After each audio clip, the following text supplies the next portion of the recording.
Halo Sobat Edsen, salam pintar. Bersama saya Kak Alex, tutor biologi edsen.id. Dalam video kali ini, kita akan membahas materi mengenai keanekaragaman hayati.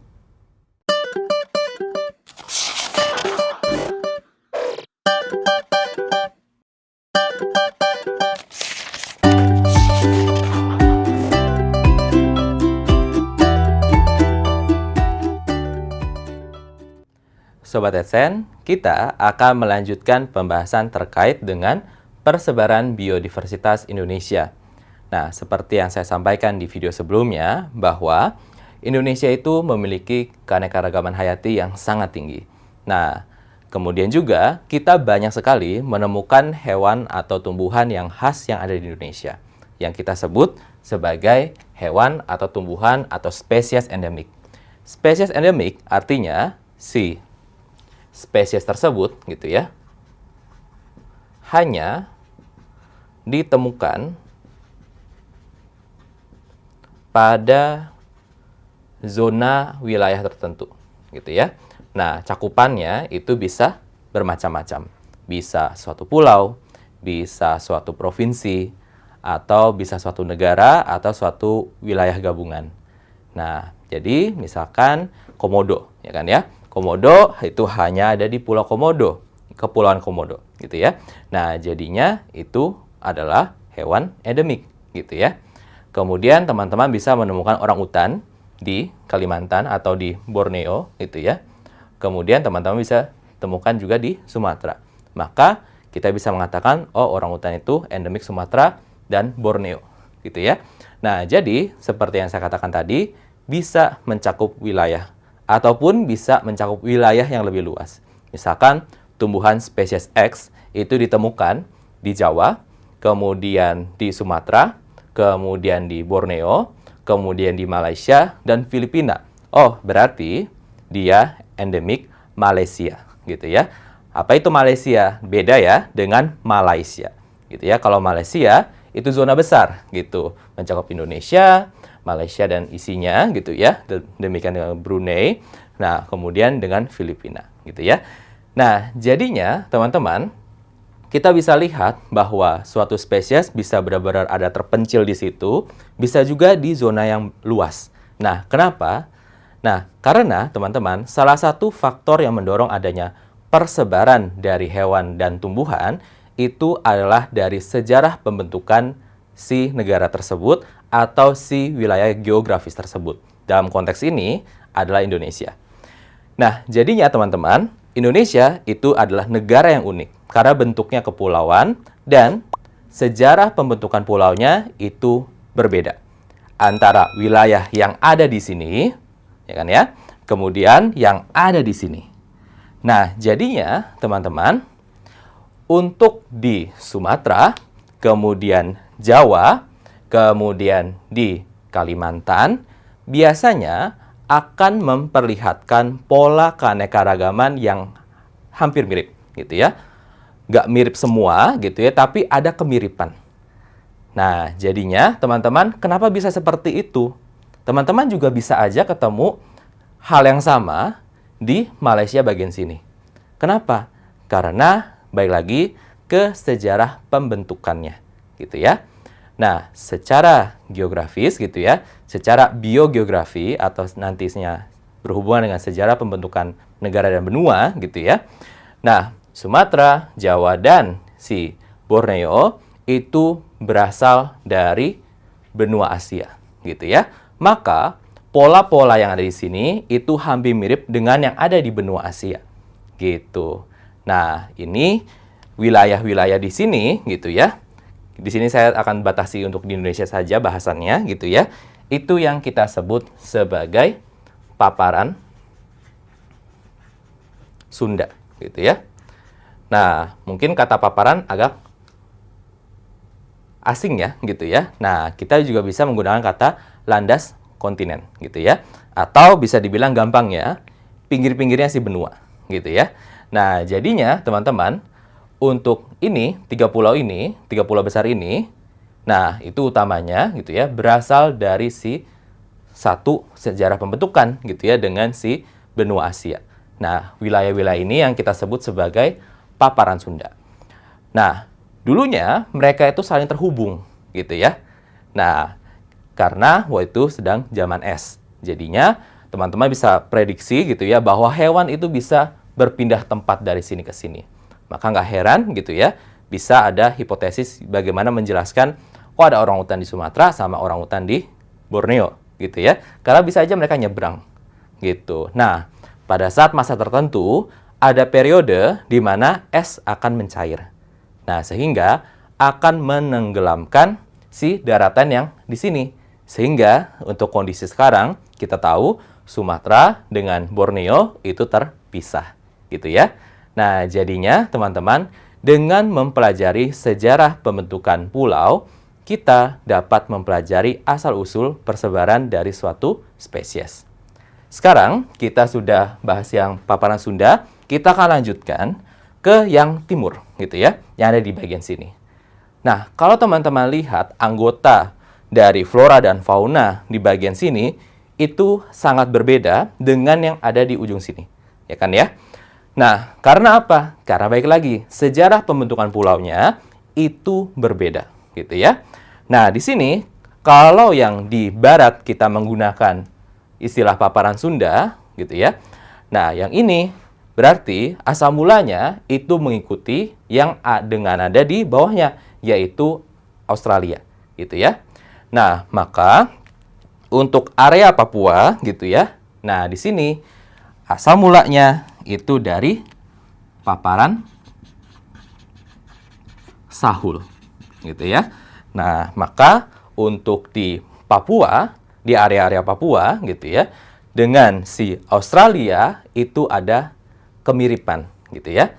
Kita bisa menemukan ada kanguru pohon, ya kan ya, misalkan seperti itu. Nah, jadinya teman-teman kita bisa lihat gitu ya, sejarah pembentukan pulau itu sangat menentukan gitu ya persebaran keanekaragaman hayati. Nah, terus gimana dengan si Sulawesi? Sulawesi itu adalah salah satu pulau yang sangat menarik untuk dipelajari dan menjadi perhatian banyak sekali kalangan konservasionis atau ahli keanekaragaman. Nah, jadinya teman-teman, untuk Sulawesi uniknya gitu ya, ini adalah hasil tabrakan dari banyak sumber gitu ya. Yang bagian barat itu berasal dari Asia gitu ya, yang bagian timur dari timur gitu ya, yang bagian ini yang dari atas gitu. Nah, jadi teman-teman bisa lihat gitu ya, untuk area Sulawesi itu memang salah satu pulau dengan endemisitas yang tinggi. Oke ya, karena sumber pembentukannya itu berbeda dan kita bisa lihat bentuk pulaunya agak aneh ya kan ya, bisa kita lihat, kita bandingkan gitu ya. Ada bagian runcingnya ya kan ya, kurang umum gitu ya kalau kita lihat bentuk-bentuk pulau pada umumnya. Nah, teman-teman, kalau kita sudah mengetahui gitu ya bahwa Indonesia itu memiliki sejarah pembentukan pulau yang unik, nah di sini akan jadi modal teman-teman untuk mempelajari persebaran fauna dan flora di Indonesia.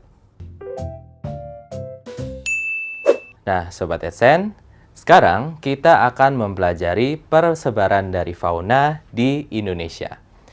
Nah, teman-teman, kalau sudah paham soal sejarah pembentukan negaranya, nah, akan lebih mudah ketika kita akan menyebutkan pembagian wilayahnya.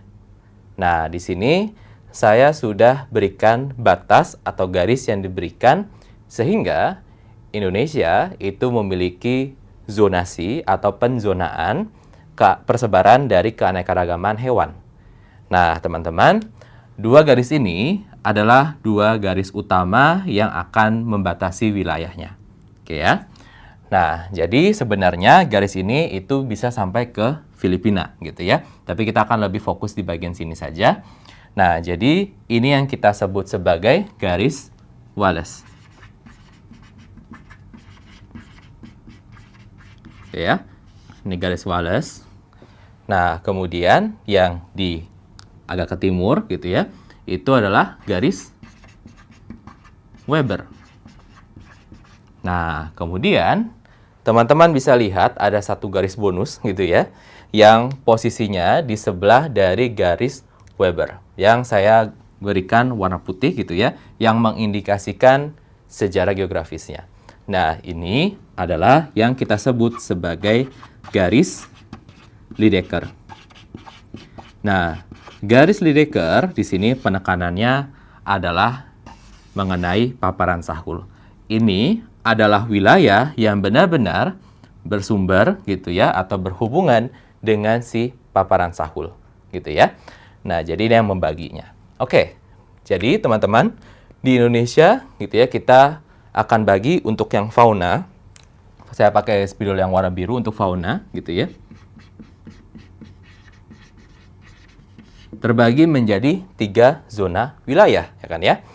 Yang bagian di sini barat gitu ya, saya bilang ini barat, tengah gitu ya, dengan bagian timur.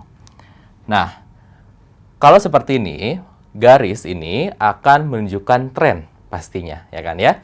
Dan teman-teman pasti tahu kenapa yang dikelompokkan di bagian barat itu adalah Sumatera, kemudian Kalimantan dengan Jawa. Karena dari sini gitu ya, kita tahu bahwa sejarah pembentukannya itu berasal dari satu paparan yang sama, yaitu paparan Sunda. Dan kita bisa tebak bahwa untuk endemisitasnya itu bisa dibilang gitu ya, lebih kecil, ya karena berhubungan dengan si benua Asia. Tapi nggak menutup kemungkinan terjadinya endemisitas atau spesies khas di pulau tersebut, karena ini semua akan terpisah-pisah gitu ya. Maka untuk pembentukan keanekaragaman salah satunya itu adalah adanya penghadang gitu. Jadi spesies yang ada di Sumatera dengan di Jawa itu akan hidup sendiri-sendiri dengan caranya sendiri-sendiri, kemudian akan berevolusi sendiri. Sehingga kita akan dapatkan spesies yang baru.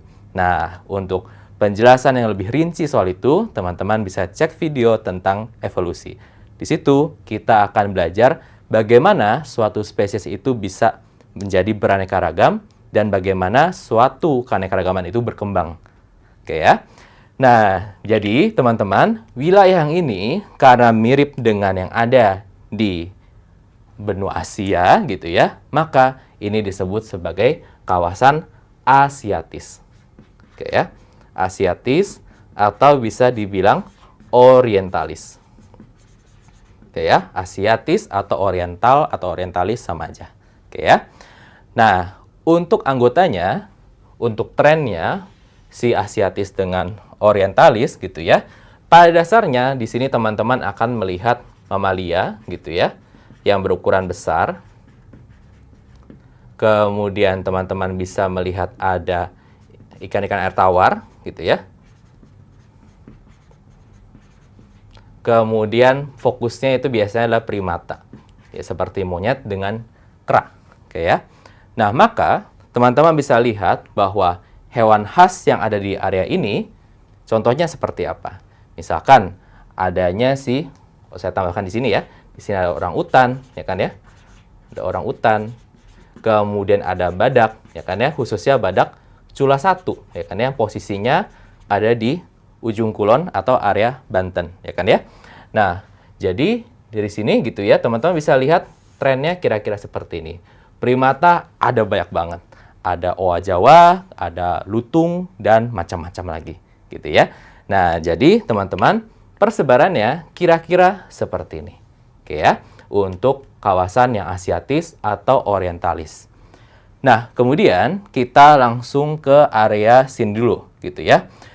Nah, jadi untuk area yang ada di sini, gitu ya, yang khususnya di area yang dibatasi oleh garis Lydekker, berarti menunjukkan bahwa wilayah ini memiliki sejarah pembentukan yang sama sekali lagi dengan Australia. Maka kita akan melihat gitu ya, trennya itu agak mirip dengan yang ada di Australia. Tapi dari pengamatan yang dilakukan gitu ya, ternyata kita geser garisnya sedikit, yang kita sebut sebagai garis Weber. Di sini kita bisa lihat wilayah untuk yang setelah Weber, garis Weber gitu ya, itu mencakup Papua, ya kan ya, dengan si Maluku. Nah, dari sini yang zona yang dibentuk oleh garis Weber ke timur, nah, itu yang kita sebut sebagai zona Australis. Ya, karena trennya tentu saja mengikuti si paparan Sahul. Oke ya. Nah, apa saja sih anggotanya? Biasanya teman-teman bisa lihat di sini ada mamalia kecil, gitu ya. Kemudian ada burung, gitu ya, yang memiliki bulu yang berwarna-warni. Penekanannya di sini, gitu ya. Kemudian yang berkantung, gitu ya. Mamalia yang berkantung, gitu.